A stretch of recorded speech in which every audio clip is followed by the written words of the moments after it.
Aš ko gero nusižengiu visoms YouTube taisyklėms, kai kuriu tokį turinį, kuriame nėra kablių. Sužinokite 5 svarbiausius dalykus, kuriuos turėtume daryti šiandien, arba pačios baisiausios klaidos, kurias jūs darote kiekvieną dieną. Arba žmonės sužinoja, kad taip darė, išprotėjo ir jiems atsistoja plaukai ant galvos ir šitie visi kabliai pačioj pradžioj video, jie yra skirti realiai pritraukti mūsų dėmesį, įsukti giliau ir tiesiog jie skirti gauti daugiau peržiūrų. Dabar aš puikiausiai suprantu, kam toks turinys reikalingas ir tokios dabar yra taisyklės. Mes visi, tie, kurie varžosi, sakykime, su verslais ir savo socialinę mediją ir kuriamų turinių, nori kiek įmanoma būti konkurencingi ir yra taisyklės, kurios yra įrodyta, kurios pritraukia daugiau dėmesio. Ir iš tikrųjų tokio turinio dalinai aš kuriu Instagrame ir kitoje socialinėje medijoje, bet ir YouTube'e bandžiau tą daryti. Niekaip negaliu to padaryti. Ne dėl to, kad negaliu, tikrai galiu, bet ir moku ir žinau kaip ir turiu visą įrangą ir visas žinias, bet iš principo negaliu savęs priversti to padaryti. Ir aš nusprendžiau kurti turinį, būtent YouTube'e, kalbėti labai natūraliai, su visais užsikirtimais ir nežinodamas iš anksto, ką pasakysiu. Nes šiaip galima kurti ir didžioji dalis turinio YouTube'e, kurį jūs pasižiūrėsite, jisai yra parašytas. Jeigu tai nėra šiaip kažkokia tais interviu arba tai nėra vlogas, taip vadinamas, jis yra parašytas, tu skaitai tekstą ir tas tekstas yra nupoliruotas, galbūt sukurtas dirbtinio intelekto ir tokiu būdu tu kuri tą turinį. Ir rašau aš tekstus ir kuriu trumpesnį turinį, kuriu ilgesnį turinį, bet kažkas įvyksta kalbant be teksto. Kažkas įvyksta ir ateina informacija, kurios tu nesitikėjai galbūt pasakyti, arba negalvojai, kad taip iš vis galvoji, kol to nepasakai. Ir man tai yra įdomu. Ir galbūt ir jums bus įdomu. Bet kodėl aš apie tai kalbu? Todėl, kad mes esame labai stipriai sugadinę savo dėmesį. Vaikai, suaugę, jų dėmesys yra, apgedęs. Ne visų ir ne vienodai. Bet mes nuolatos vartodami trumpalaikį turinį, scrollindami reklamos, serialai, filmukai, kurie greitai keičiasi, naikinam savo dėmesį ir naikindami savo dėmesį mes sargdinam savo sąmonę ir tada mums darosi tiesiog blogiau gyventi, sunkiau gyventi, nes sąmonė laksto. Sąmonė laksto, žmogus neturi kur pasidėti ir dažnai mano pacientai ir kalba man, daug labai minčių, nežinau, ką daryti su tom mintim. Ir bandai galvoti kažką, bet galvojasi kažkas kitas ir žmogus tarsi praranda savo kontrolę. Iš tikrųjų, socialinė medija, žinios, informaciniai portalai, gviešiasi dalies mūsų sąmonės, gviešiasi kontroliuoti mūsų sąmonę. Ir aš nekalbu apie jokias konspiracijos teorijas, bet jeigu jūs pasižiūrėsite 15 minučių arba Delfi paskaitysit, ko aš nedarau, bet jeigu kartais tiesiog per klaidą atsidarau arba norisi smalsumo vardan pasitikrinti kažkokią tais vieną kokį nors įvykį, tą aš darau neįtikėtinai retai, galbūt 2 kartus per metus. Aš įsijungiu ir aš suprantu, kodėl aš taip seniai buvau įsijungęs tą portalą. Bet koks tekstas yra paslėptas, užgožtas daugybę bergždžios, nereikalingos, šlamštinės reklamos.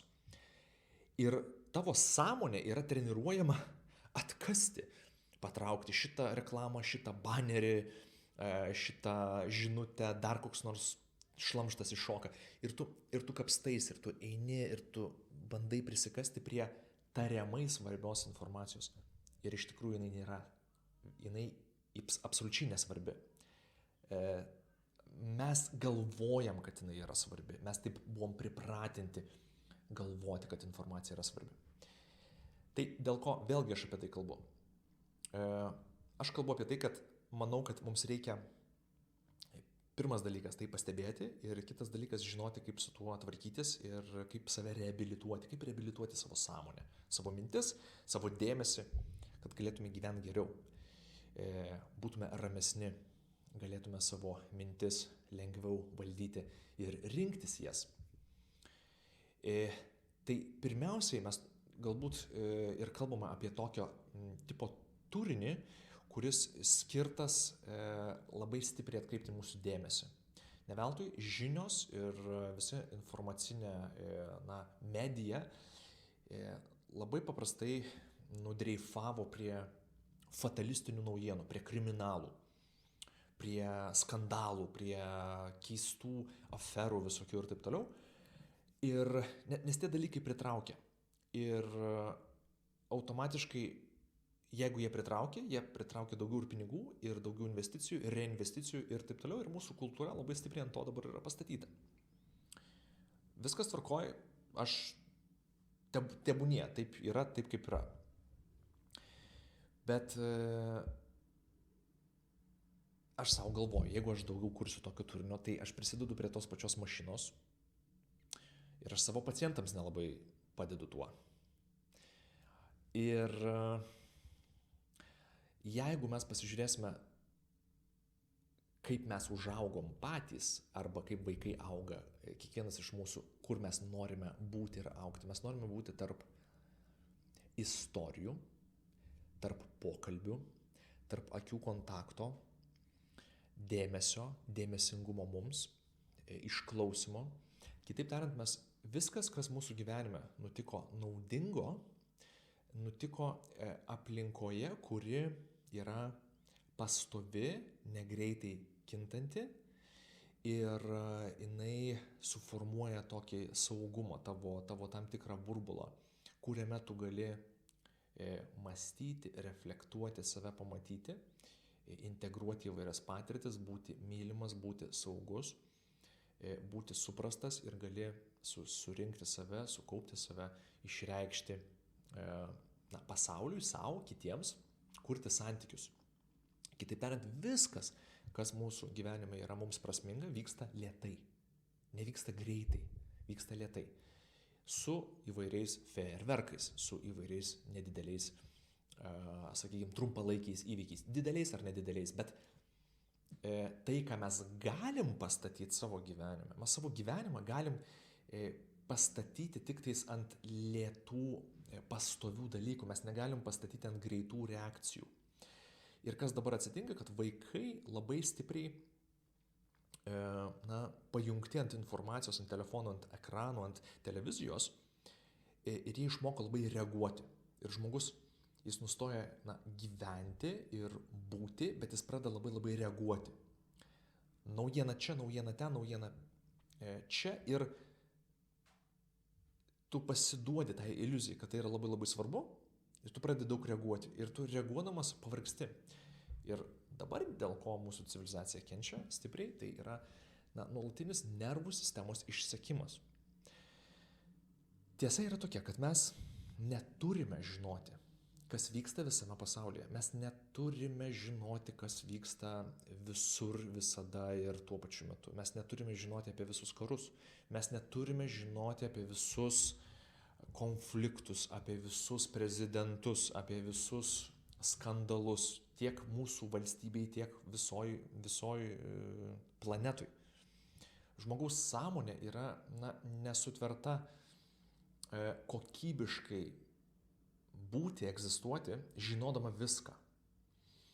Ir net ir tada tai, ką mes žinom, yra parinkta ir ištraukta kaip šiukšlės, kurios išplaukia į vandens paviršių ir tu jas nugriebi ir sakai, va, šiukšlės. Tai net nėra visos informacijos visuma, tai yra tik tais labai nedidelė dalis. tos informacijos. Ir jinai praktiškai visada yra negatyvi. Tai gydydamas savo pacientus aš pastebiu, kad dažnai man trukdo juos gydyti žmonių tiesiog nervinė, neurologinė būsena. O tada pradedi gilintis, kodėl jinai tokia. Dėl to, kad žmogus vartoja tokio tipo turinį. Trumpalaikį, provokuojantį, baimę ir nerimą kurstantį. Ir tas žmogus nebeturi kitokio tipo turinio, kuriame jisai turėtų vystytis. Kaip ir minėjau, istorijos ilgalaikis lėtaeigis turinys. Ir aš suprantu, kodėl mes vartojame daug tos informacijos, nes galvojam, kad kažką praleisime svarbaus. Bet jeigu jūs iš tikrųjų pasižiūrėsite, visa svarbi informacija, tikrai svarbi informacija jūsų gyvenime, ateina ne per žiniasklaidos portalus, ateina ne per socialinę mediją. Visa svarbi informacija, jinai ateina, jinai mus vis tiek pasiekia.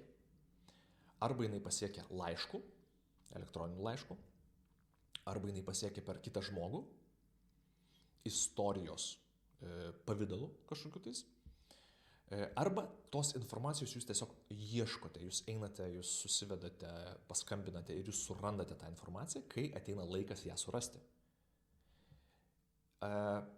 Iš esmės, tai tas jausmas, kad aš kažką praleisiu, jis yra netikras, jis yra ištreniruotas, mes esame išdresiruoti jaustis, kad mes kažką praleisime pasaulyje, kad mes kažką praleisime Lietuvoje, mes praleisime kažką savo kaiminystėje ir mums dėl to reikia sekti nesąmonės, realiai pilną nesąmonę. Pilną, tu gali ištraukti vieną kokią nors įvykį ir jį išpūsti ir padaryti jį kaip milžinišką. Na tai va, tai vėlgi aš nesakau, kad čia reikia specialiai nieko nesidomėti, bet yra riba, kai yra per daug. Kiekvienam ta riba yra skirtinga. Aš savo pastoviai kvestionuoju, kada yra riba, kai man yra per daug. Kai aš pradedu galvoti apie politikus, apie Trumpą, apie karus ir visą kitą, atsiranda labai greitai riba, kai aš suprantu, kad jau yra to per daug man. Tai pradeda keisti mano kokybę, mano sąmonės kokybę, mano sąmonė sudirgsta, jinai pasidaro dirgli. Aš pradedu jausti daugiau nerimo, aš pradedu jausti daugiau baimių, atsiranda daugiau su ta baime susijusių minčių ir jeigu jūs palaikysite būseną, minutę, pusę minutės, ta būsena pritrauks panašias mintis ir idėjas ir vaizdinius. Jeigu aš pradedu jausti nerimą ir baimę, atsiranda daugiau minčių, kurios ją kursto arba jos yra susijusios su ta baime. Ir viskas. Vadinasi, aš turiu atsitraukti ir aktyviai vengti tų informacijos šaltinių ir save reabilituoti. Kaip aš save reabilituoju? Vėlgi, kalbėdamas apie dalykus, kurie man iš tikrųjų rūpi, bendraudamas su žmonėmis ir praktikuodamas tikrą bendravimą, žiūrėdamas į akis, kalbėdamas, naudodamas savo kūną. Aš naudoju savo kūną. Aš nebemastau ir skaitau ir žiūriu tragedijas ir karus ir siaubą ir geriu tiesiai savo neurologiją. Ne, aš turiu nueiti, aš turiu susitikti, aš turiu fizinę pastangą išreikšti ir tai yra tikras bendravimas. Vaikas nori išgirsti pasaką, jis nori išgirsti istoriją, jis nenori skrolinti, jis nenori išgirsti krūvos durnų, nesąmoningų naujienų. Lygiai taip pat mes norime, iš tikrųjų, ko mes norime. Yra prie ko mes pripratę ir labai smagus pletkai, yra labai smagu tos kriminalus žiūrėti, bet tai yra narkotikas, mes pripratome, mes nesuprantam, kad mūsų sąmonė tai išbalansuoja. Ir tada sąmonė nori to paties chaoso, kad galėtų likti tam disbalanse. Bet iš tikrųjų, ko mes norim, ko mūsų siela, mūsų širdis geidžia, Tai normalių, stabilių santykių, taikos, meilės, tęstinumo, lėtų dalykų. Gyvenimas vyksta lėtai, jisai slenka, jisai nevyksta sprogimais ir ferverkais, jisai slenka ir aš noriu save reabilituoti, darydamas lėtus dalykus taip pat. Tai kas tie dalykai?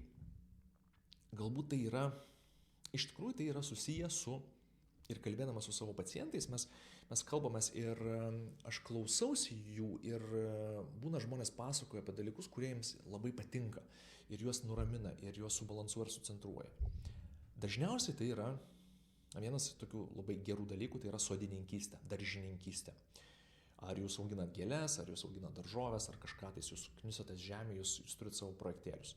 Fiziškai tai irgi yra labai gerai, nes išjuda visas kūnas. Tai gali būti amatas, darbai, menas, jūs kuriat kokį nors meną, jūs piešat, tapot, mezgat, siuvat, virinat. Vaikystėje man labai patiko ir dabar patinka medžio darbai. Aš labai mėgdavau darbų pamoką ir dirbti su medžiu. Tai yra kokia nors kūryba. Kai jūs kuriat arba turinį, arba jūs kuriate projektą, statote kažką, statote netgi ir su Lego. Aš su vaikais pažaidžiu kartais Lego, dažniau, ne tai kad kartais, visai dažnai mes žaidžiam su Lego ir tas Lego beveik kiekvieną dieną yra mūsų svetainės centre išbarstytas, mes jį sustumėm į krūvą, net kartais neberenkam į dėžes. Dirbam su Lego ir tu reabilituojasi nuo to viso skrolinimo, nuo tos visos socialinės medijos, nuo tų visų fatalistinių, katastrofinių idėjų ir naujienų kažkokių tais. Ir, bet koks veiksmas, kuris yra susijęs su mūsų fizinė raiška, mes darome, mes kalbame, mes veikiame ir reikia laiko ir išlaikyto dėmesio galbūt. Normalaus išlaikyto dėmesio, kad jūs tai nuveiktumėt ir jūsų sąmonė pradeda rimti, jinai pradeda stabilizuotis, jinai pradeda centruotis. Tai mes neišvengsime socialinės medijos, galbūt retas iš mūsų gali jos išvengti, žiniasklaidos, žinių, dar kažkotais. Bet žinokime, kaip mes galime save reabilituoti.